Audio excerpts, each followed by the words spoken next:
theory lesson. Today we're going to go over how to read rhythm for sounded notes. Now, the first thing that I just want to say is that rhythm in Western music is relative, and what I mean by that will become clear as we go on, but keep it in the back of your head. So the first thing we have is a quarter note, which is a bubble with a stem on it. It's that little purple dude we have in the top corner. It won't always be purple. In fact, when I deselect it, it will stop being purple and turn into a normal black note.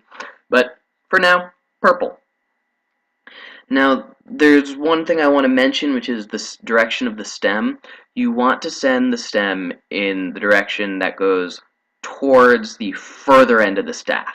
So if we were to raise this note up to here, we'd probably want to flip the stem.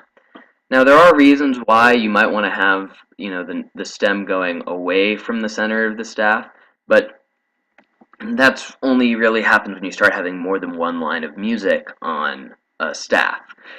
So, moving on, after the quarter note, we have the half note, which is a bubble that isn't filled in with a stem.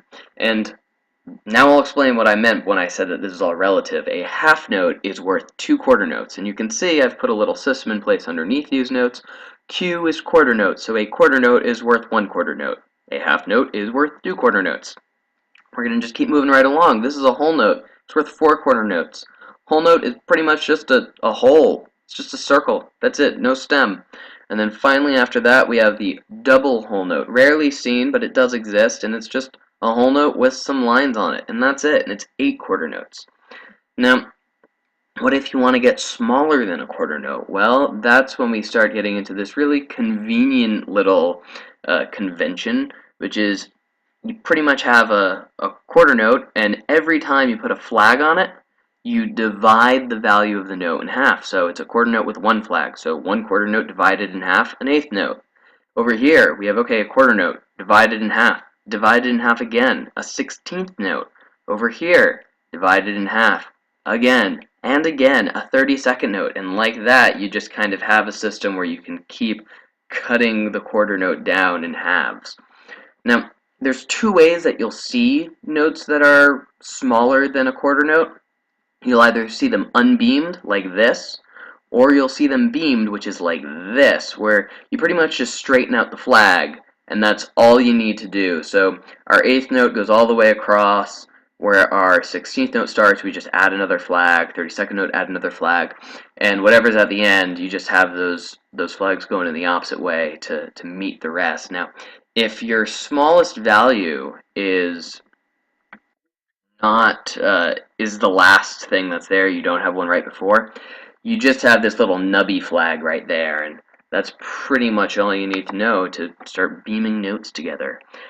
So this has all been things that are twice as long or things that are half as long as something else. What if you want some kind of 3-based thing? Well, that's when we get into dotted notes. Now, this is going to be kind of complicated. This took me years to learn how to tell, okay, how do I read, what is this? What is this thing? Well, it's a quarter note with a dot. It's a dotted quarter note. Oh, wow, I get it now. I'm not kidding. That actually just clicked. That's amazing. And just going along, we have a dotted half note, a dotted whole note. Once again, dotted quarter note, dotted eighth, dotted 16th. So, okay, what does the dot actually mean, though? And basically what you want to do whenever you see a dot is look what comes before the dot. In this case, we have a quarter note. And you want to take that note, or whatever it stands for, and divide it in half. And so if you have a quarter note, divide it in half, that's an eighth note. Quarter note plus an eighth note, 1.5 quarter notes, and that's what we have right here, 3 eighth notes. Or over here, a dotted half note, where we take a half note, which is 2 quarter notes, divide it in half, which would be 1 quarter note, put them together, 3 quarter notes. And then you can kind of just keep that process going for the whole note, and then for the notes smaller than a quarter note, it's the exact same thing. It's okay, we have an eighth note, dotted eighth note, so we have eighth note, dot tells us to go to half of that, which would be the 16th note, so a dotted eighth note is 3/16th notes, and you get the idea of just how to keep on doing that. Now, the reason why I didn't just simply say take half of the note and add it and rather I said take half of whatever's before it, is because you can get notes with multiple dots. You usually won't see more than 2 dots on a note, but it can happen. I can't think of a time when I've seen more than 2, but here's how to tell if you do run into that what it is you need to do. Basically, start off with your note. Okay, in this case a quarter note. Dotted quarter note, so half of a quarter note, which is our eighth note, gets added on 1.5.